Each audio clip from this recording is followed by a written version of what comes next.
Many thanks for joining us. You're now watching News Now on TV360 Nigeria. I am Annetta Felix. President Muhammadu Buhari has commissioned and inaugurated several projects in Lagos State, southwest Nigeria. The president, who arrived the state at about 10 a.m., first visited Ikeja, where he unveiled the newly reconstructed Institute of Maternal and Child Health, popularly known as Ayinke House, at the Lagos State University Teaching Hospital. President Buhari also commissioned the Lagos State Theatre at Oregun before proceeding to Oshodi, where he inaugurated a $70 billion interchange and 820 mass transit buses. Speaking at the inauguration ceremony, Lagos State Governor Akinwumi Ambode stated that the interchange would cater for 1 million passengers daily. He also noted that it will help ease the much-talked traffic situation in the state, which is home to over 20 million people. The president has now returned to the presidential villa in Abuja. I also want to thank you for visiting our state twice within a year on working visits during my tenure in office. In another few minutes, we shall be moving to Oregun in Ikeja to commission one of the 5 arts theaters constructed across this state in Badagry, Igondo, Epe, Ikeja, and Ikorodu. These arts theaters are part of our modest contribution to our social development sector. I thank the management and staff of the State Ministry of Health for working around the clock to make this project a success.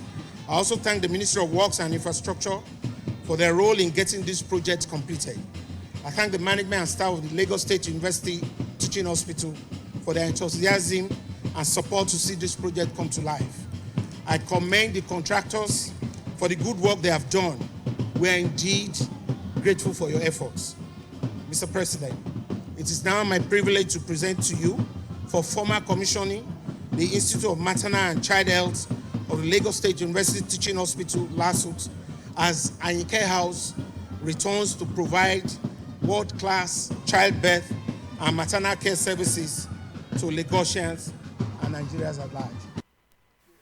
Meanwhile, lawmakers in the House of Representatives were forced to adjourn plenary after some members of the Islamic Movement of Nigeria, IMN, broke into the premises of the National Assembly. Now, the Shiite members were said to have overpowered security operatives before breaking down the first gate of the National Assembly complex, gaining entry. After this, they advanced towards the second gate, which leads to the chambers, but were stopped by their leaders, who appealed to them not to proceed further.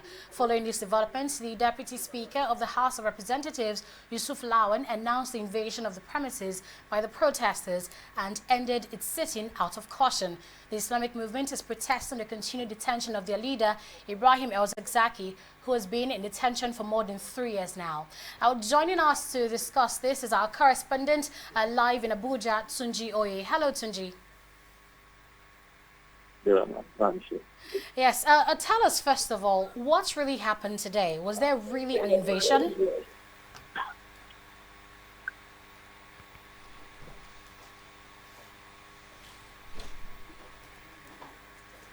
Tunji, if you can hear me, tell us what happened today. Was there really an invasion by the IMN? Well, today, good evening. Can you hear me? Definitely. Go ahead and tell us what happened today in Abuja. Yeah, it was the normal protest by the member of the Islamic movement in Nigeria, otherwise known as Shiite. They protested to the National Assembly today. 3 days ago, they also protested in their normal protest. But today is a little bit different in the sense that they were marched and they marched to the National Assembly gate, and they were pushing the gate actually and trying to force the gates open. They actually forced the gates open, but the police prevailed on them, spoke to them, and they stepped out back. So they were at the gate and they were addressed by some officials of the National Assembly. Of course, their grounds is the normal grounds they have been complaining about, the release of their leader, El-Zakzaki. And they said they will continue to protest until the federal government release their leader. They actually laid it at the main gate of the National Assembly. They prevented vehicular movement from going in and coming out. So the vehicles have to use the other entrance to access the National Assembly. So it was a mass drama actually, but it wasn't that an invasion, so to say, because we are just at the first gate of the National Assembly. They didn't even get to the second gate, not talk of the third gate to the National Assembly. They were just at the first gate, and that was why they are trying to force the gate open, and the police spoke to them, and they calmed them down, and they were addressed, and they left. All right, Tunji, one more question. Obviously, these people have been protesting for years now, relentlessly, but it seems that they've had it up to the neck this time. Can you come again? I can't hear you very well. I'm saying these people have been protesting almost every day in Abuja, protesting the release of their leader. And we're aware that the government actually announced a while back that it spent millions of naira monthly to feed El Zakzaky. So don't you think that it's even more cost effective for them to release El Zakzaky, bearing in mind that the court has actually ordered for him to be released? Don't I think what? Don't you think it's better for the government to release El Zakzaky, seeing that they mentioned that he spent millions monthly to feed him and that the Federal High Court has even ordered him to be released? Yeah, well, for a layman may just say it's better for government to release Zakzaky. But of course, you cannot just release him. He's in charge of court. The process must take its full course, because this is a country that has laws. And if you've done something that is against the law, you have to follow the process of the court all through. So the man is facing his charges in Kaduna, and I think what the members to wait for is for the full process of the court to take its place, and let's see what happens. If it is innocent, definitely the court will acquit. But then the Shiites, almost on a daily basis, they are protesting in Abuja. So at the point in time, they were not even making news again, because it's become a norm. Even the police are not even disturbing them again. They just come, they protest in any part they wish in the city, and they go. So it's become a daily occurrence. But once in a while, they go a little bit step further by going to the National Assembly or shutting down some major institutions, which is the major issue which the police will have to contend with. So the government can't just release El Zakzaky like that. He has been charged to court, and the process must take its full course. All right, thank you for that update, Tunji. We do hope that security operatives ensure that there's no escalation of the situation as it already is. Thank you. Let's now move to the National Assembly in Abuja, where the Senate has postponed the passage of the 2019 budget till Tuesday, April 30, 2019. The Senate President Bukola Saraki announced this during plenary on Wednesday, noting that the decision was reached following the absence of the chairman of the Appropriation Committee at plenary. Saraki had on April 9, 2019, given a Thursday deadline to the Senate Committee on Appropriations for the submission of its report on the 2019 Appropriation Bill. The deadline came 1 week after the Appropriation Committee failed to lay its report, following an earlier date of April 2, 2019. The House of Representatives has also assured that it will pass the budget before the end of next week. Still on legislative matters, a member of the House of Representatives in Kiruka, Onyejocha, has declared her intention to contest for the seat of the Speaker. Onyejocha announced this at a press conference in Abuja. The lawmaker, who is the House Committee chairperson on aviation, explained that she took the decision as a result of the concerns of the people of the Southeast region regarding the distribution of presiding officers' positions in the National Assembly. According to her, the people are worried that an inequitable distribution will create lopsidedness and lead to worsened divides in the country. She will now join the list of lawmakers running against the House leader, Femi Gbajabiamila, for the position on the 9th Assembly. The Senate has confirmed the appointment of Omolola Edewo as Executive Director, Corporate Services, Nigerian Deposit Insurance Corporation, NDIC. Edewo, who is the daughter of MKO Abiola, was confirmed after she was found worthy of a second term by the Senate Committee on Banking, Insurance and Other Financial Institutions. The committee had on April 18 screened the nominee and promised to refer the report to the Senate in plenary. Edewo, who hails from Ogun State, will be in charge of the administrative running of the NDIC. Now, the NDIC is an independent agency of the federal government with the objective of protecting depositors and guarantee payment of insured funds in the event of failure of insured institutions. The National Space Research Development Agency says it is ready to support the fight against insurgency by providing technological support to the military. The Minister of Science and Technology, Jong Un, said this while commissioning projects completed by the agency to enhance the nation's security and economy. Our TV360's Sunji Oye brings us that report. The war against insurgency is taking different dimensions as insurgents continue to devise new strategies to unleash mayhem on innocent Nigerians. The National Space Research Development Agency, NASRDA, has also stepped up its technological advancement capacity using space technology to find a lasting solution to insurgency. Here in this are high-tech projects that are designed to support the military with intelligence, area surveillance, and images that will help in the combat against terrorists. That classroom we opened, they were all filled up of military men, that are undergoing training here. Both NICOMSAT, NASRDA, and then all the arms of the armed forces. We have specialized units generating a lot of information which is valuable for use by the armed forces, but we don't have to give all those details. So Nigeria needs this space agency, and we will do far more in the future when we do all that we should for NASRDA, for our country. This agency has been able to demonstrate the relevance of space science and technology in all aspects of our development, be it in agriculture, security, infrastructure development, and so on and so forth. I would have been very sad if I came today and I discovered that NASRDA has been run down. But I'm glad that I'm coming here. I can see tremendous development in NASRDA. Security, economy, and capacity building are the main focus of the agency that will be celebrating its 20 years of existence in May. After 20 years, we have more than justified our existence.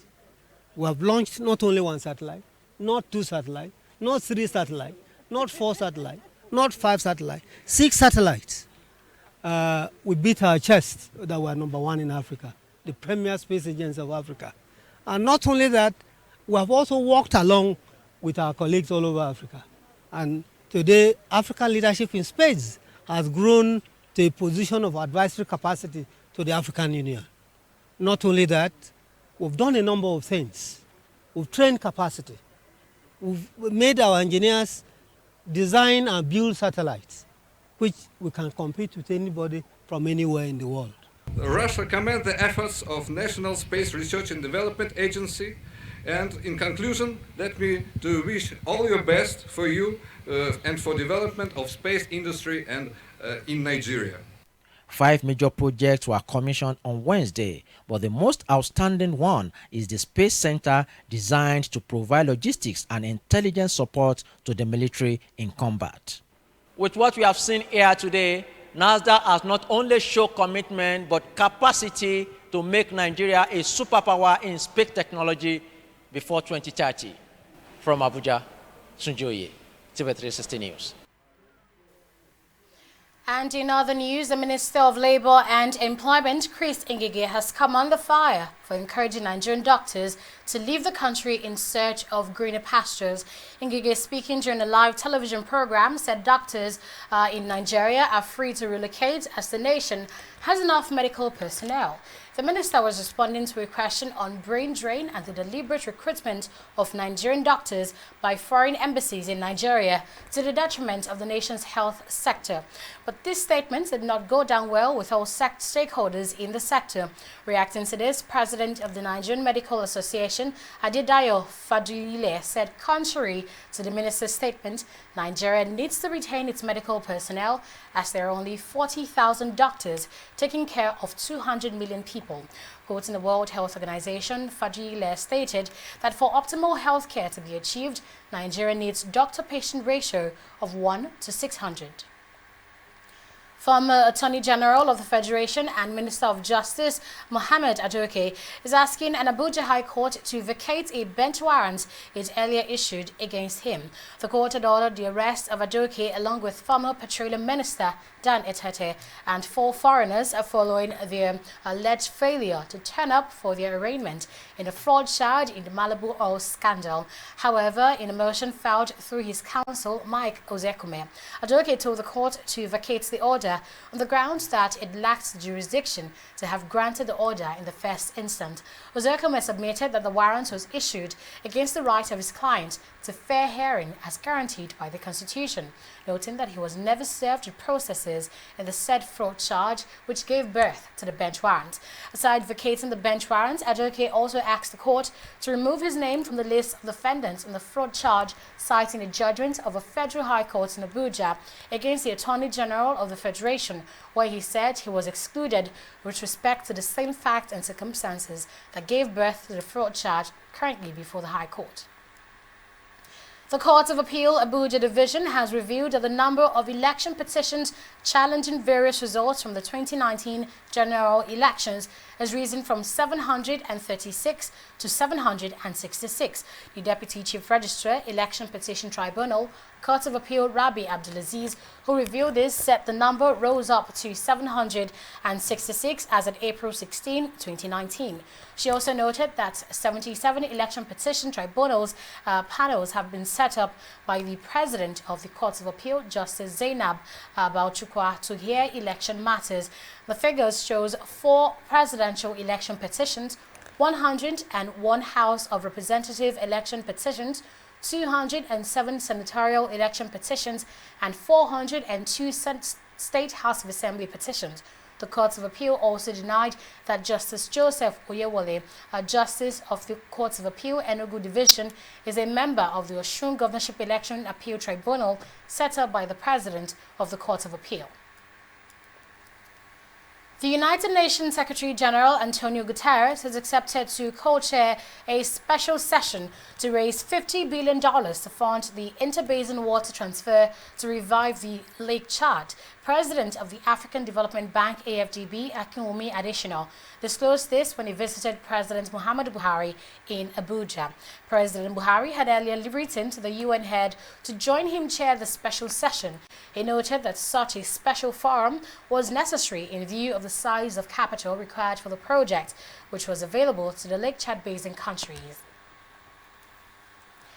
The Nigerian government says it is ready to collaborate with the Ghanaian government to curb cyber and other forms of criminality in both countries. Ghanaian High Commissioner to Nigeria, Rashid Bauer, said this when he paid a courtesy visit to the Comptroller of Nigeria Immigration Service in Cross River State, Felix Uche. He noted that authorities in Nigeria and Ghana had realized that with the collaboration, cybercrime and other crimes would drastically reduce, while regional growth and relationship will be promoted. According to him, when collaborative measures are taken, sponsors of these crimes will be prosecuted according to the laws in their respective countries, which will bring an end to such crimes. In response, the immigration comptroller in the state assured the Ghanaian High Commissioner of peaceful coexistence between Nigerians and Ghanaians within his command. We'll take a break here and bring you up to speed with news in other sectors. Do stay with us.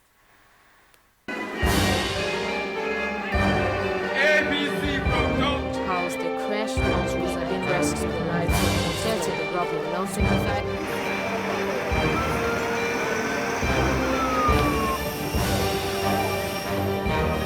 And that our work school that is from Nigeria where voters are on the queue to have a ballot. That election was post and Nigerians are reacting. For area of Lagos as early as 7 some minutes say the incident has been managed. This morning.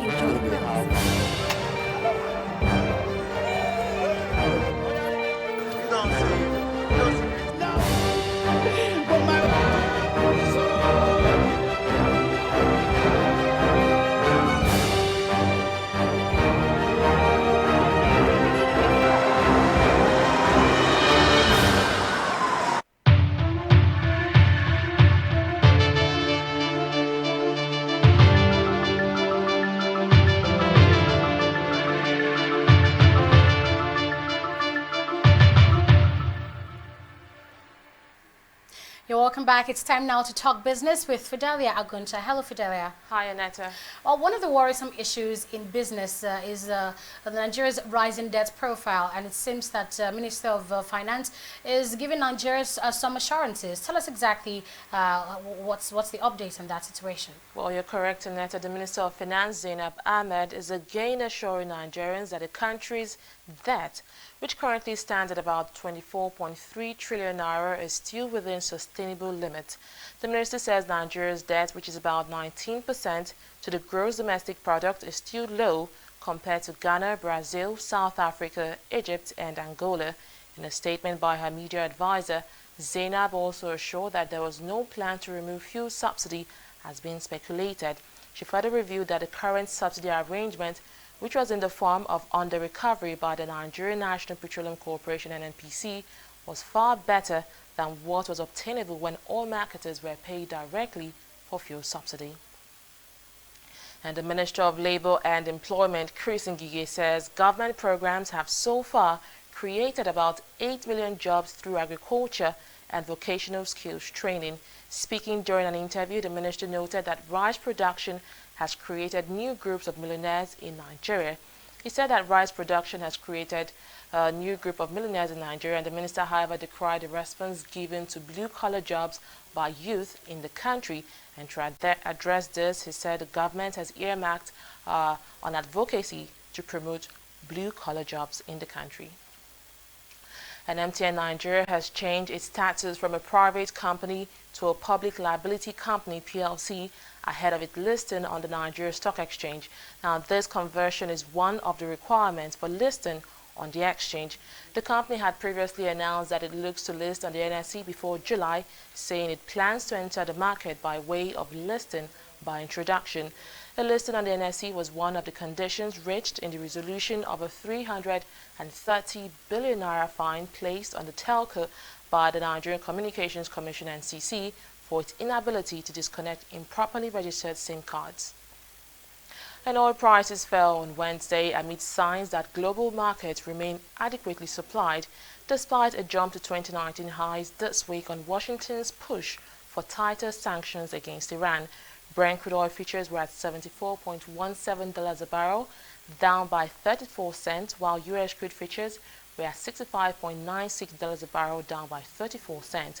Crude oil prices for spot delivery rose to 2019 highs earlier in the week after the U.S. said on Monday it would end all exemptions for sanctions against Iran, demanding countries halt all imports from Tehran from May or face punitive actions from Washington. The spot price surge has put the Brent forward curve into steep backwardation, in which prices for later delivery are cheaper than for prompt dispatch. Well, up next is a review of the stock market after this.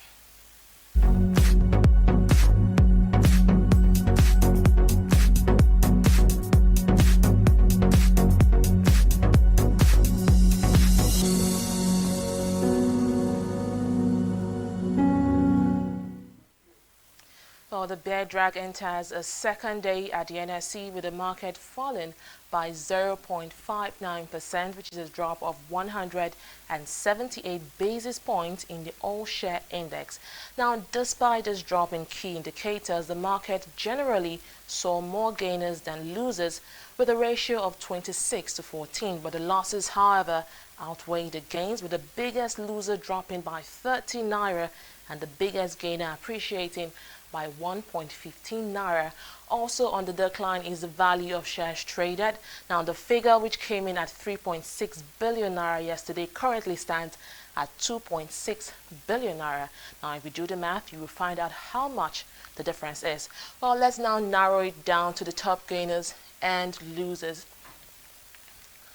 Well, it was a good day for Dangote flour, as we can see right here, leading the pack of gainers, as a renewed interest from investors has seen its value rise by over 1 naira, and this can be attributed to a recent offer by Olam International Limited to purchase the company for an enterprise value of 130 billion naira. Now, this is more than double the market value of Dangote flour at the NSE. Well, let's now look at the losers chart.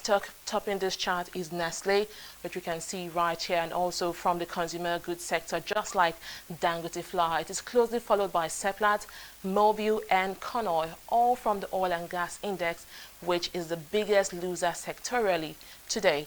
Well, let's now look at activities on the foreign scene. We can see that it's all bearish. Just like the NSE, the FTSE, Dow, and Nikkei are falling by 0.68%, 0.12%, and 0.27% respectively. It's back to Annetta. Thank you for that update, Fidelia. Sad news there for investors on the foreign scene, and a total flip from what we saw yesterday in bulls market, and now today it's all bears. Indeed it is. So we'll take a break now, and when we return, apologies for that. Moving ahead, devastating floods in South Africa have left 51 dead and forced more than 1,000 people from their homes. This is according to an updated toll issued Wednesday as President Cyril Ramaphosa, who flew to the Delodge region. Heavy rains have lashed the southeast of the country, tearing down homes and ravaging infrastructure in KwaZulu-Natal and Eastern Cape provinces. Speaking to the affected community in Durban, Ramaphosa raised concerns about Free State province north of KwaZulu-Natal, saying that continuing downpours were causing risky situations. He however noted that the government will set aside emergency funding to help survivors rebuild their lives. Now, North Korean leader Kim Jong Un has arrived in the far east of Russia for a summit with President Vladimir Putin on Thursday. He was welcomed by officials with a traditional offering of bread and salt. Now, this will be Kim's first talks with the Russian president, and Russia says they will discuss the Korean Peninsula's nuclear problem, among other issues at the meeting. U.S. President Donald Trump and Kim met in Hanoi earlier this year to discuss North Korea's nuclear weapons program, but their summit, the second, ended without agreement. Turning now to sports, we see that the Golden Eaglets of Nigeria on Wednesday fell to Guinea in the semi-final match for the AFCON Under-17 tournament at the National Stadium, Dar es Salaam, on Wednesday. The team lost 10-9 to the Guineans during the penalty kick-out after the game ended 0-0 at the end of relegation time. The Guineans, who finished runners-up from the first round to Group B, were in control with more and better passes and had more time in their opponent's final third. The Eagles will now face the losers of the second semi-final game between Cameroon and Angola in Saturday's third-place match. Nigeria's Haruna Quadri defeated Iran's Nima Alamian 4-3 in the second round of the men's single ITTF World Championship. Now, with this feat, Haruna will now meet with world number 1 China's Fan Zhendong in the third round match of the men's singles. Haruna is the only African left in the competition, as Egypt's Omar Assa exited the tournament following his 3-4 loss to Portugal's João Geraldo in the first round. African number 1 Haruna fought back from a set down to beat the Iranian 9-11, 12-10, 13-11, 8-11, 11-5 on a day he advanced to the second round. And that's the world update, reaching you from our newsroom on News Now on TV360 Nigeria. Thanks for watching, and bye for now.